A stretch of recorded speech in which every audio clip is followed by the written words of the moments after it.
Happy Friday, guys. I'm Aaron from PhoneDog.com. We've got a bunch of new phones in the house, some of which have come from CES 2012, but some of these devices are coming in from overseas because, after all, we've got PhoneDog fans everywhere. So this one is an international goodie. It's the HTC Sensation XL. Now, this thing packs a single-core 1.4 gigahertz processor, a 4.7-inch display, an 8-megapixel camera on the back with 720p HD video recording, and Android 2.3 with HTC Sense version 3.5. It also has Beats integration out of the box, and it comes with a nifty little pair of Beats headphones. So this is an XL device for XL hands. Get it? XL, Sensation XL.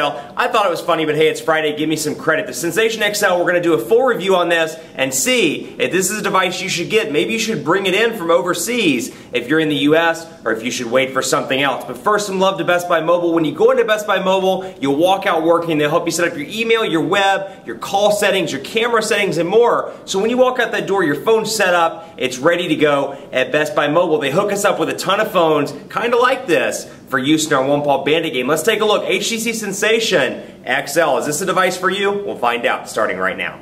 It's an international device, but that doesn't stop us from reviewing it at PhoneDog because we're an international website. We've got a ton of international followers. So here it is, the Sensation XL. Now this bad boy, according to HTC, is not coming to the United States. What they've historically done in the past is they've said, like, well, this isn't coming to the US, but then they release it as like the HTC something 4G LTE on AT&T, and all of a sudden it's coming to the US. But HTC assures me this time around that this device is in no way coming to the US. But still, you can get this imported from several different specialty retailers online, Expansys USA, Negri Electronics, etc. And it is a pretty decent device despite having a single-core processor. Just to give you the lowdown on the specs, it's got a 1.4 gigahertz single-core Snapdragon CPU, which is kind of interesting given this whole dual-core trend and, you know, in 2012 quad-core trend that's coming out. It's kind of weird to see an Android device with a single-core processor, but 1.4 gigahertz single-core Snapdragon processor. It's got a 4.7-inch Super LCD display, WVGA. It's got an 8-megapixel camera on the back with 720p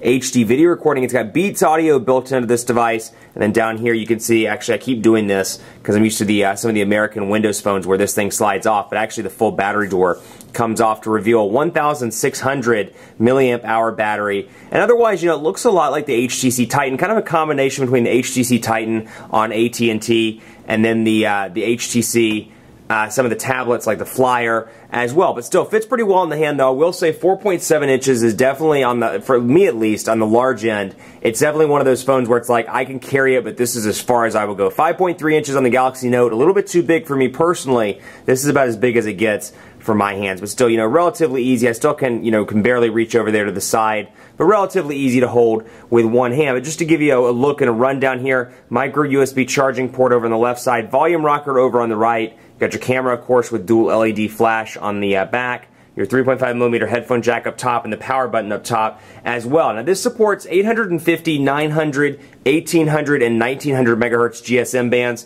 and then on the HSDPA side, 850, 900, and 2100. So I have an AT&T SIM card in this. This does not support T-Mobile at all in the 3G territory in the United States. So it doesn't support 1700 megahertz AWS. So if you have T-Mobile, you're going to get Edge, and that's as high as you're going to get on this device. Now here's the kicker. I have an AT&T SIM card in this bad boy, and you can see that I'm still getting Edge. And you're thinking, well, why are you getting Edge if 850 megahertz is supported by this device? Well, in North Carolina and South Carolina, AT&T primarily uses 1900 megahertz spectrum and not 850. So if you're in Virginia, you're in California, you're in Nevada, you're in Texas, you may be good with this device and it may support 3G on AT&T, but at least if you're in the Carolinas or you're in another area in the United States that exclusively supports 1900 megahertz on AT&T, you're going to be out of luck, and that's why you're seeing Edge up on top of my device. But like I said, 1600 milliamp hour battery, a little bit on the small side for such a big device with a big display, but you can see how responsive this thing is. You know, when I pulled it out of the box, I worked with a ton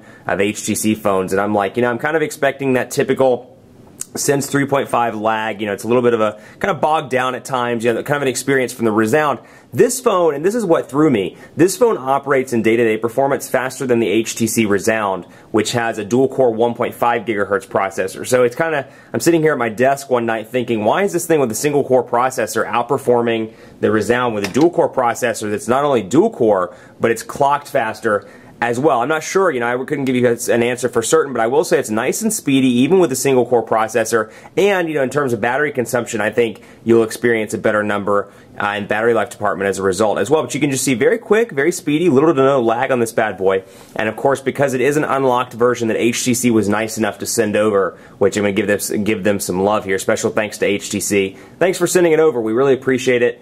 And sending over the full box, brand new and brand sealed too, so that was nice of them. But you know, you don't get a whole lot of carrier stuff pre-installed on this bad boy. You get Adobe Reader, typical Google stuff, because obviously it's an unlocked version. Dropbox, you get Facebook and then FB Chat, and then you get HTC Hub and HTC Likes, two of my favorite programs by HTC, because they realize that, hey, you may want to customize this device beyond what comes on it. So you can see you've got some menu options here with frequent and downloaded applications, but let's say you want to change the color a little bit. Let's say you want to make some changes there. Well, you can do so with Hub and HTC Likes, which I'll show you in just a few minutes. But Polaris Office pre-installed, some stuff that I've installed, SoundHound.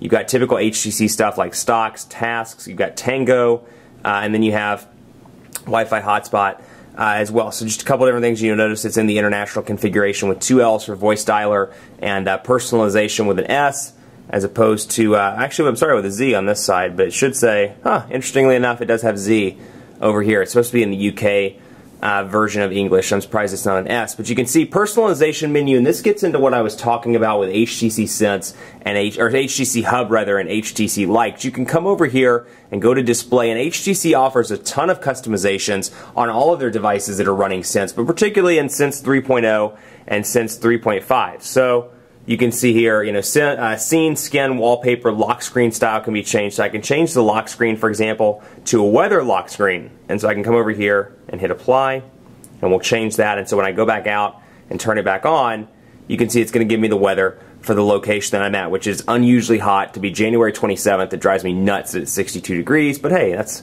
a rant for another day. So you got some shortcuts here as well, and then if I want to access messages, I can quickly and easily roll into messages and get there. But still, like, you know, like I said earlier in the video, very responsive for a single core 1.4 gigahertz processor. And this is one of my demo devices that I have. I think it's the Galaxy Nexus, and I was just shooting off some random text messages. Like, I don't know why I said terrible delays at Charlotte Douglas, because there weren't delays on Monday at that time, if I remember right. But just shooting off the breeze, and you do get the one keyboard that you get on this device is the Sense keyboard. So I can say the quick brown fox is ready to fly away to California. So because this thing has a gigantic display, or at least what I would consider to be gigantic, 4.7 inches, you can use it easily in portrait or in landscape mode. And I can come down here and access the keyboard again if I so desire. And you've got some nice navigation keys over there on the side as well. But transition effects nice and fast. And again, keep in mind, single core processor is really tearing it up in the speed department. But easy to type on. And then let me make one minor change here to see if it has HTC's Trace Input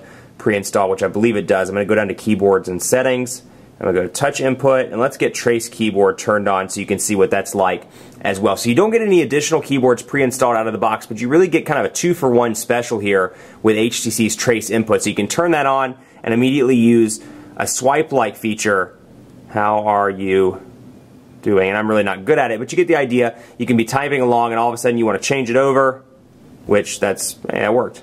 Change it over. I'm terrible at this, but you get the idea, and then you can easily switch back to your keyboard as well. So 2 keyboards in one there. It's pretty easy to use. Otherwise, typical Sense 3.5 setup here with your notifications and quick settings tabs within your notifications bar, and then you got your frequently used applications up top as well. Total memory on this device, 768 megabytes, of which 442 is used right now. You've got a built-in task manager, so I can come in here and kill all these running tasks, and I can refresh it without the need for a third-party solution like Advanced Task Killer. You know, there was that big hubbub for so long about whether task killers help or hurt your Android device. Well, now that HTC and Samsung and Motorola are pre-installing these out of the box, it makes it a little bit easier and a little bit more comfortable to use what comes pre-installed in the box. Then you've got some shortcuts over here where I can turn on Wi-Fi hotspot, Bluetooth, airplane mode, and more easily. And of course, I can press and hold the power button and access quite a bit of that as well, at least in terms of restart and in terms of airplane mode. But you do, back to what I was saying, you get a lot of customizations. Not only here, you can of course change the wallpaper, change the skin,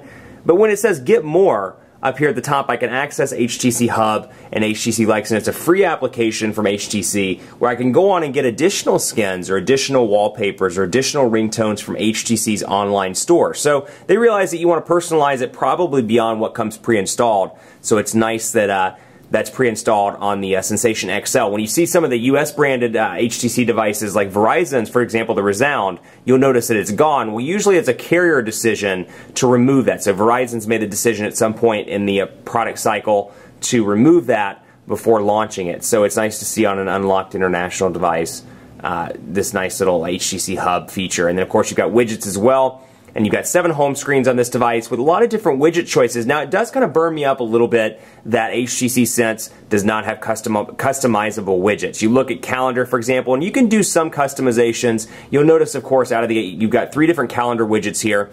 And you have a month-long widget, you've got an agenda widget, and then you have this little one as well that shows you kind of 1, maybe 2 appointments. I think it's just 1 actually.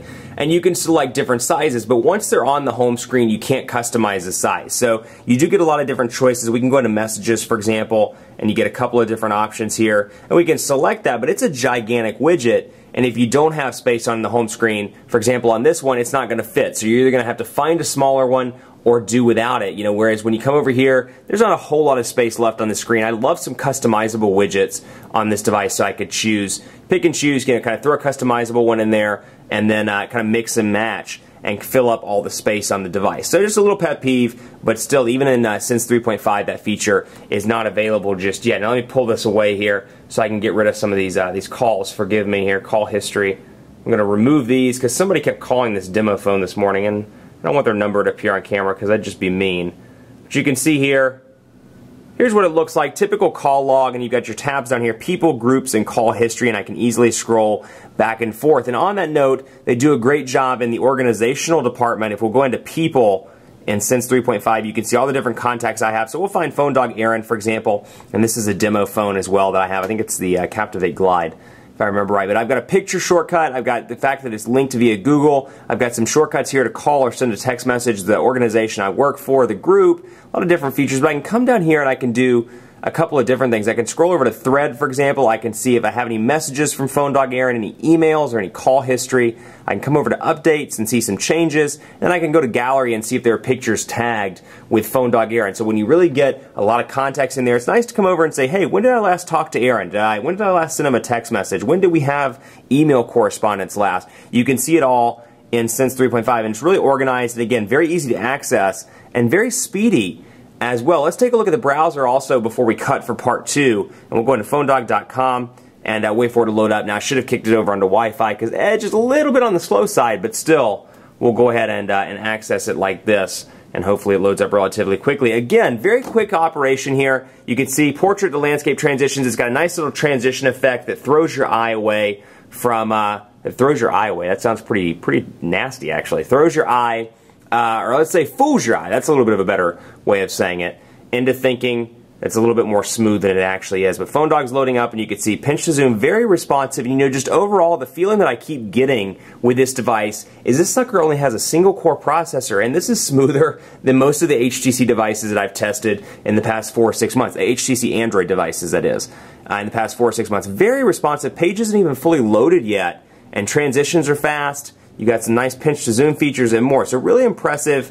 On the browser front, you got the typical Sense 3.5 stuff in here, like the ability to add a bookmark. You can come over here and do new windows, and it'll pick you up right where you left off when you decide that you want to go back to phonedog.com, which that's always where you want to go. So it'll bring you right back and do it in style as well, and do it pretty quickly. But pinch to zoom, very responsive, and overall I've been really impressed with the speed of this device.